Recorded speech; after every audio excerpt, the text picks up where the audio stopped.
Hey everybody, and welcome back to another video on the channel. In today's video, I'm going to talk about how one of these little things right here work and if you should use one. Let's get into the video. Now this is called an anti-static wrist strap. Now you can get these for around $10 on Amazon, and this can potentially save your PC build because what this allows you to do is all of the static electricity that gets built up through your body, say sitting on a carpet or whatever, gets discharged through this. So you put this on your wrist and make sure that the metal part here is touching your body part, and then you clip this. I'll get a clip on the end to any ground, so like a metal part of your PC. It has to be a bare metal part, can't have paint on it.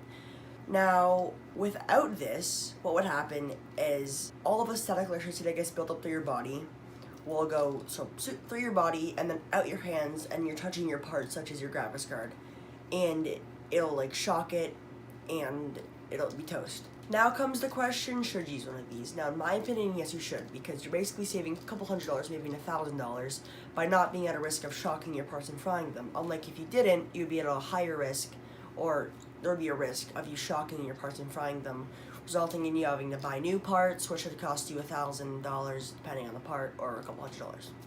Alright, I hope the video helped you guys. If it did, please leave a like, subscribe, comment down below, share with your friends, and until next time, goodbye.